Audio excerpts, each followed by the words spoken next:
Assalamu alaikum students, welcome back to the lecture of complex analysis. Today we are going to start a very important topic, that is contour integrals in complex analysis. First of all, integrals of complex valued function f of a complex variable z. Basically यहाँ पर हमारे पास जो हम function consider करेंगे वो भी एक complex value function होगा, और जो वेरिएबल लेंगे वो भी एक कम्प्लेक्स वेरिएबल होगा। जो हमने क्या कहा है कि यहाँ पर हमारे पास जी जो है वो एज अ वेरिएबल यूज़ होगा। इट इज़ रिटन एज, यहाँ पर हम कोई एक कंटूर, कोई एक क्लोज कर्व लेंगे, कंटूर या लाइन एक लेंगे जिसके लॉन्ग जो है वो हमें इंटीग्रेशन करनी होगी। जैसे हम रियल में यहाँ पर हम जो है वो लिमिट्स लेते थे, तो वहाँ पर हमें कोई ना कोई एक इंटरवल लेना पड़ता था, जो कि रियल का हम जो है वो हमें पता है कि रियल नंबर्स का सबसेट होता था। लेकिन यहाँ पर हमें कोई ना कोई कर्व गिवन होगी, मीन्स या तो कोई लाइन होगी या फिर कोई सर्कल, इस तरह की हमें कोई ना कोई कर्व गिवन होगी जिसके लॉन्ग जो है वो हमें इंटीग्रेशन करनी है। अब यहाँ पर हमने सपोज कर लिया है कि z जो है वो पैरामीटर t का जो है वो हमारे पास फंक्शन है, एक कम्प्लेक्स वैल्यू जो है ये हमारे पास वेरिएबल एज अ z जो है वो एक कम्प्लेक्स वैल्यू वेरिएबल है, और इसको एज अ पैरामीटर t के लिए हमने लिया हुआ है।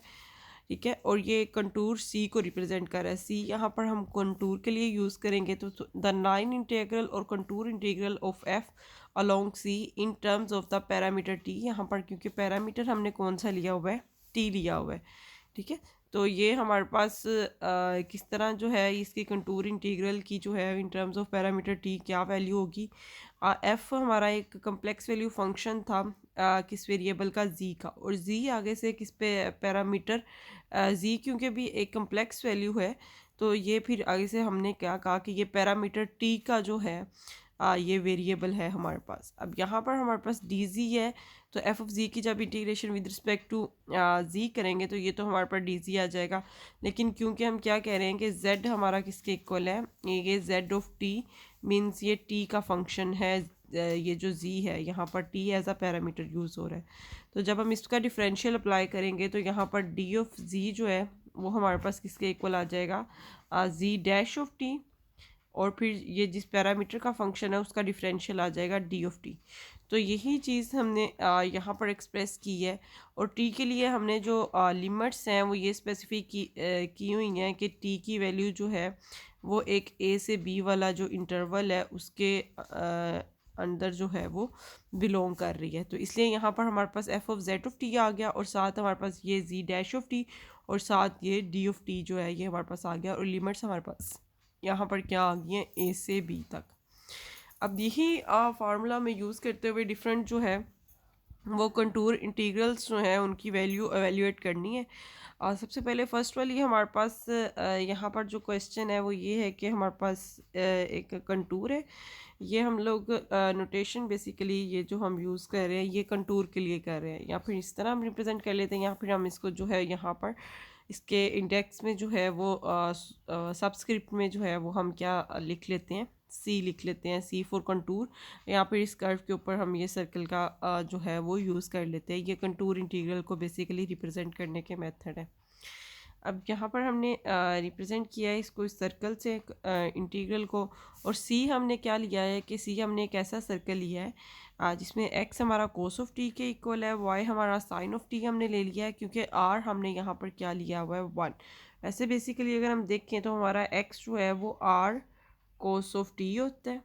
ठीक है, और वाई जो है वो हमारा होता है आर साइन ऑफ टी, इस तरह की फॉर्म में। अब यहाँ पर आर रेडियस है, तो रेडियस क्योंकि हमने इस सर्कल का वन लिया हुआ है, ठीक है, यूनिट सर्कल लिया है, तो इसलिए यहाँ पर हमारे पास एक्स कोस ऑफ टी आ गया और वाई साइन ऑफ टी आ गया।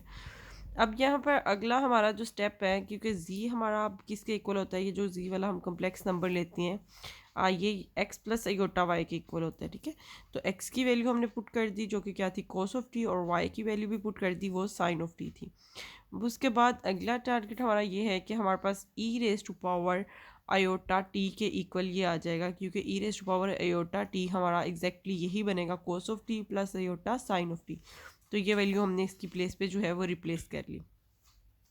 अब ये एक्सपोनेंशियल वाला फंक्शन हमारे पास डिनोमिनेटर में है, तो इसकी एक्सपोनेंट हमारा जो आ रहा है वो आयोटा टी है।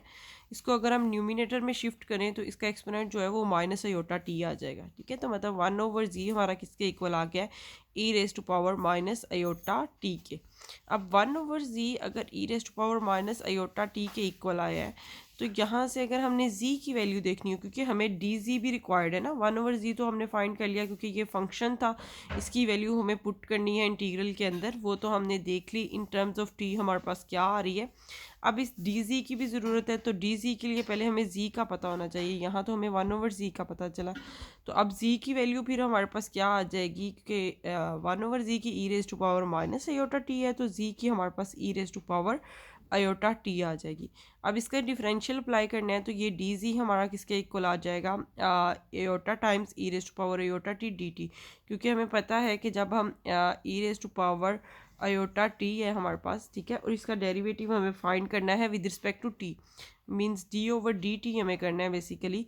तो ये हमारे पास एक दफ़ा तो ये एज इट आ जाएगा e raise to power iota t. उसके बाद इसका ये जो एक्सपोनेंट है इसका डेरिवेटिव लेना होता है विद रिस्पेक्ट टू टी। तो टी की रिस्पेक्ट जब आयोटा टी का हम डेरिवेटिव लेंगे तो टी का डेरिवेटिव तो 1 आ जाएगा, और iota as a constant use हो रहा है, तो ये फिर आयोटा जो है वो हमारे पास यहाँ पर साथ जो है वो मल्टीप्लाई हो जाएगा, ठीक है। तो इसलिए ये हमारे पास इसका जो है वो डिफरेंशियल अप्लाई करने के बाद डी जी की वैल्यू हमारे पास ये आ गई है, iota e raise to power iota t, और साथ हमारे पास ये डी टी आ गया। अब ये वैल्यूज़ जो हैं ये दोनों हमें चाहिए, इन दोनों को हमने यूज़ करना है और हमने इस कंटूर की जो है वो वैल्यू फाइंड आउट कर लेनी है। अब यहाँ से हम देख लेते हैं कि हमने क्या किया था। एक दफ़ा तो हमने F of z of t जो कि यहाँ पर 1/z के इक्वल है, ठीक है, और उसकी हमने वैल्यू जो है वो क्या फाइंड किया, e raise to power minus iota t, और जी डैश ऑफ टी की वैल्यू भी हमने जो है वो फाइंड आउट कर ली है। तो ये हम वैल्यूज़ जो है वो यहाँ पर लिख देते हैं कि ये हमारे पास क्या आ रही हैं। सबसे पहले तो ये हमारे पास जो है वो आ गया 1/z, ये हमारा किसके इक्वल आ रहा था, e raise to power iota t, और डी जी हमारा किस चीज़ के इक्वल आ रहा है, वो ये हमारी वैल्यू डी जी की आ रही है। तो ये हमारे पास iota e raise to power iota t d t आ गया हमारे पास। अब यहाँ पर आयोटा तो एज आ स्केलर यूज़ हो रहा है क्योंकि ये कांस्टेंट है, और e raise to power iota t और e raise to power minus iota t, तो ये बेसिकली बेस इनकी सेम है। तो ये हमारे पास कुछ इस तरह से हो जाएंगे कि e raise to power minus iota t plus iota t, ये चीज़ हमारे पास आ जाएगी। जब हम इन दोनों को ऐड करेंगे माइनस आयोटा टी और प्लस आयोटा टी को, तो ये हमारे पास ई रेज टू पावर 0 बन जाएगा। और हमें पता है कि किसी भी पॉजिटिव वैल्यू की अगर हमारे पास पावर जो है वो 0 आ जाए तो वो 1 के इक्वल होता है। तो यहाँ पर ई रेज टू पावर 0 जो है वो हमारा 1 बन गया। अब अगला क्वेश्चन ये कि ये हमें कैसे पता चला कि ये लिमिट्स 0 to 2π लेनी है। अब लिमिट्स वाला जो है वो काम ये सबसे ज़्यादा इम्पोर्टेंट है यहाँ पर, क्योंकि हमने क्या लिया हुआ था, सी हमने क्या लिया है, सी इज़ अ सर्कल। अब क्योंकि हमने सर्कल लिया है और सर्कल में अगर हम देखें तो सर्कल एक हमारे पास ये राउंड शेप है जिसका हमारे पास जो है वो इनिशियल और बाउंड्री पॉइंट्स जो हैं वो सेम होते हैं।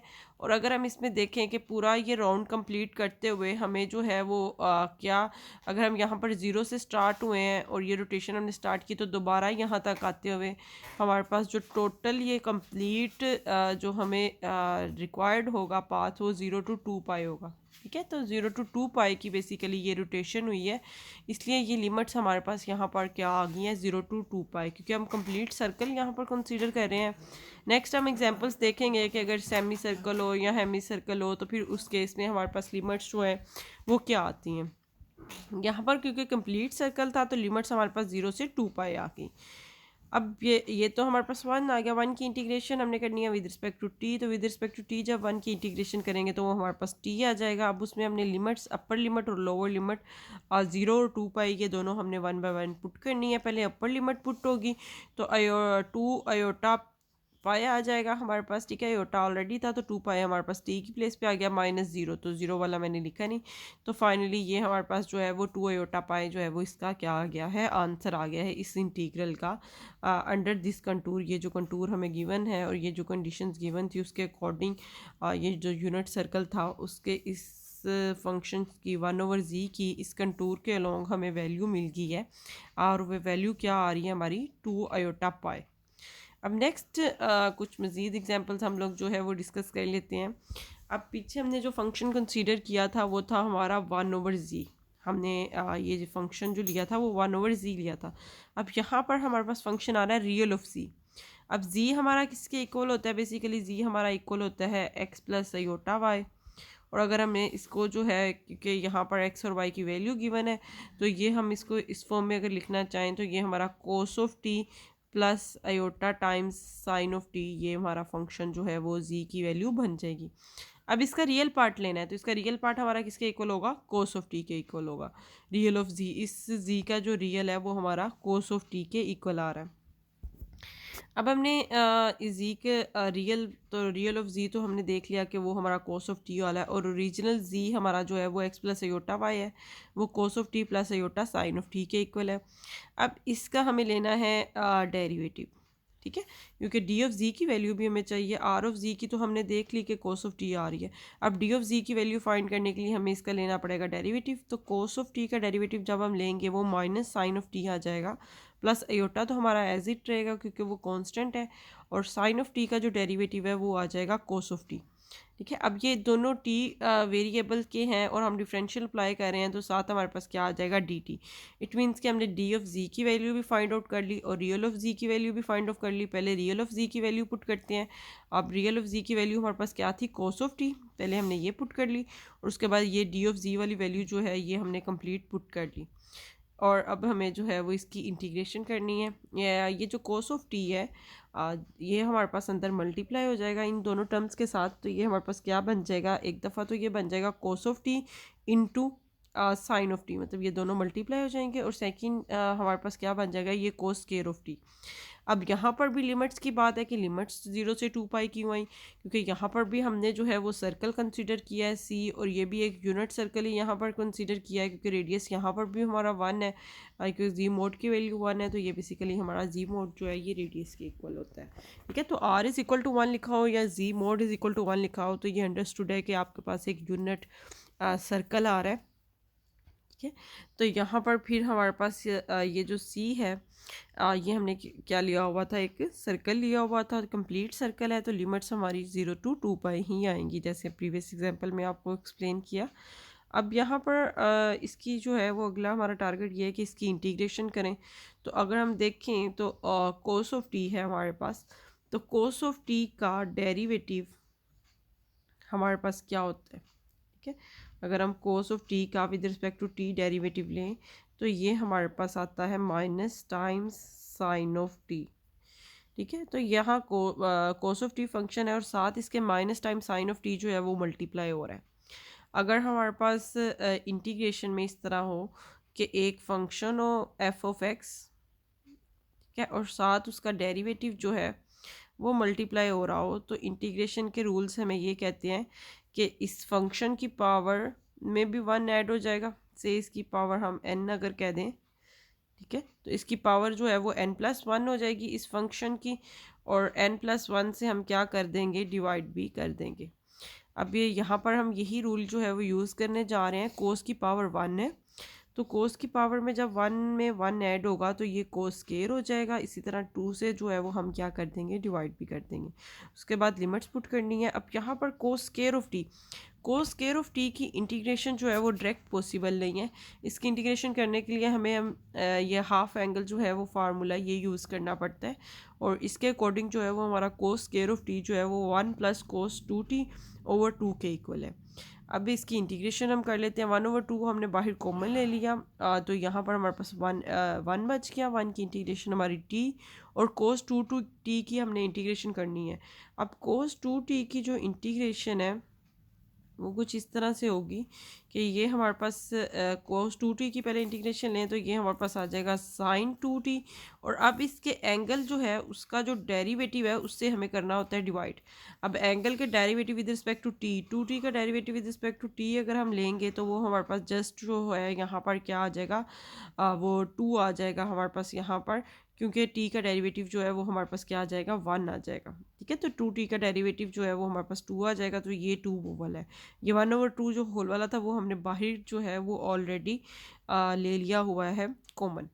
अब नेक्स्ट हमें इसमें लिमिट्स पुट करनी है। लिमिट्स पुट करने के बाद आप इसको थोड़ी सा सिंप्लीफाई कर लें, और सिंप्लीफाई करने के बाद फाइनली आपको जो आंसर मिलेगा वो मिल जाएगा आयोटा पाई। इट मीन्स कि ये हमने रियल ऑफ जी का जो है वो इस कंटूर के लॉन्ग जहाँ पर हमने यूनिट सर्कल लिया हुआ था पूरा, उसमें हमारे पास जो है इसकी वैल्यू जो है वो अयोटा पाई आ गई है। अब नेक्स्ट जो हमारे पास एग्जांपल है उसमें हमने जी बार है, जी का मॉडुलस है, इसका हमें जो है वो फाइंड करना है। और यहाँ पर हमारे पास थोड़ी सी लिमिट्स भी चेंज होंगी, तो लिमिट की भी थोड़ी सी एक्सप्लेनेशन आपको पता चल जाएगी कि यहाँ पर पहली बात तो ये कि हमने जी मॉडुलस लेना है यहाँ पर, और सी हमारे पास यहाँ पर क्या लिया हुआ है, हमने upper half of the circle लिया हुआ है। ठीक है, अपर हाफ लिया हुआ है सर्कल का, और जी मोड जो है वो हमारे पास क्या बन रहा है, इक्वल टू 1। तो इसकी वैल्यू हम किस तरह से एवेल्यूएट करेंगे ये हम देख लेते हैं। जी यहाँ पर हमारे पास एक्स प्लस अयोटा वाई के इक्वल है। ठीक है, तो ये e raised to power iota theta ही होता है बेसिकली। तो क्योंकि यहाँ पर कोई पैरामीटर स्पेसिफिक नहीं है कि टी है या थीटा है या कोई भी और पैरामीटर, तो हमने अपनी चॉइस से जो है वो यहाँ पर हमने थीटा ले लिया है। ठीक है, अब इसका एक्स प्लस अयोटा वाई का हमने जब कॉन्जुगेट फाइंड करना है तो वो हमारे पास आ जाएगा एक्स माइनस अयोटा वाई, और ये जो एक्स माइनस अयोटा वाई है ये e raised to power minus iota theta के इक्वल है। अब यहाँ से हमें डी जी भी फाइंड करना है, जी की रिस्पेक्ट से हम डी जी फाइंड कर लेंगे। जी कॉन्जुगेट जो हमने फाइंड किया है वो तो हमें ये फंक्शन चाहिए था ना, लेकिन ये डी जी की वैल्यू जो है वो इस जी की रिस्पेक्ट से हम जो है वो फाइंड करेंगे। तो दोनों साइड्स पे हम अप्लाई करते हैं डिफरेंशियल, तो डी जी हमारे पास e raised to power iota theta जैसे ऑलरेडी आपको एक्सप्लेन किया फर्स्ट एग्जांपल में कि ये हमारे पास iota e raised to power iota theta के इक्वल आ जाएगा। ठीक है, और यहाँ पर डी थीटा आ जाएगा। अब ये वैल्यूज हमने पुट करके इसको सिंप्लीफाई करना है, तो ये हमारे पास बन जाएगा 1। अब जो इम्पोर्टेंट यहाँ पर पॉइंट है वो ये है कि लिमिट 0 से पाई हमने क्यों ली। अब लिमिट 0 से पाई इसलिए हम ले रहे हैं कि यहाँ पर हमें जो कंटूर गिवन है ये वाला सी वाला, ये अपर हाफ है सर्कल का। ठीक है, तो ये सर्कल का अपर हाफ अगर हम ले रहे हैं तो बेसिकली ये हमारे पास ये चीज़ बनती है अपर हाफ। अपर हाफ का मतलब एक्स एक्सिस से ऊपर वाला, तो यहाँ पर हमारे पास जो एंगल होता है वो होता है 0, और यहाँ पर हमारे पास होता है पाई। अब अपर हाफ अगर ले रहे हैं तो फिर अंडरस्टूड है कि हमारे पास लिमिट्स जो हैं वो 0 टू क्या आएंगी, पाई आएंगी। कंप्लीट सर्कल में तो हम 0 टू 2 पाई ले रहे थे, लेकिन अपर हाफ में हमारे पास लिमिट्स हमारे पास क्या आएंगी, 0 टू पाई। अब ये फाइनली हमने इसकी इंटीग्रेशन की तो हमारे पास इसका आंसर जो है वो एयोटा पाई आ गया। आप इसकी सिंप्लीफिकेशन करके इसको वेरीफाई भी कर लीजिएगा। अब मैं आपको सर्कल के जो है वो 4 ही पार्ट्स पॉसिबल हो सकते हैं, उन 4 पार्ट्स को हम लोग देख लेते हैं कि वो किस तरह से होंगे, और उसमें जो है वो लिमिट्स हम क्या क्या अप्लाई कर सकते हैं।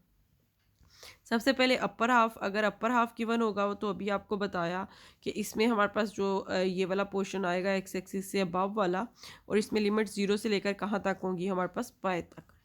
ठीक है, अब अगर लोअर हाफ की बात करते हैं तो लोअर हाफ में जो हमारे पास लिमिट्स हैं वो हमारे पास ये आ रही हैं, क्योंकि हमने लेना होता है एंटी क्लॉकवाइज एंगल।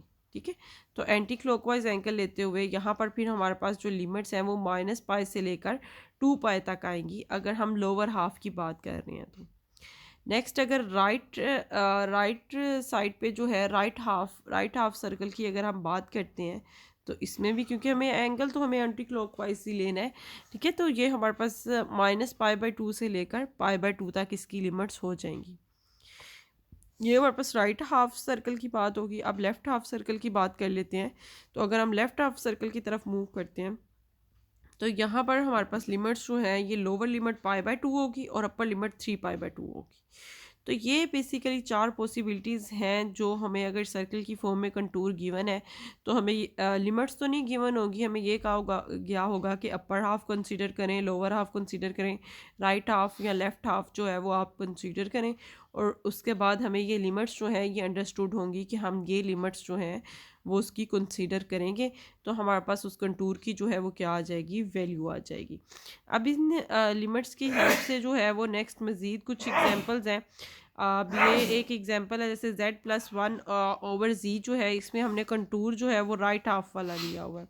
ठीक है, कंटूर राइट हाफ लिया है। अब राइट हाफ जब हम लेते हैं तो यहाँ पर एक और कंडीशन गिवन है कि from z is equal to iota to z is equal to minus iota. अब ये चीज़ भी हम देख लेते हैं। सर्कल यहाँ पर हमारे पास यूनिट सर्कल है क्योंकि मॉडुलस हमारा 1 है, तो अगर हम राइट हाफ लेते हैं तो राइट हाफ बेसिकली हमारे पास ये बनता है। ठीक है, अगर हम देखें वाई एक्सिस पे तो यहाँ पर हमारे पास आता है माइनस अयोटा, और यहाँ पर हमारे पास आएगा आयोटा। तो बेसिकली ये वही चीज़ बन रही है कि लिमिट्स हमारे पास फिर कहाँ से आ रही है, -π/2 से लेकर π/2 तक।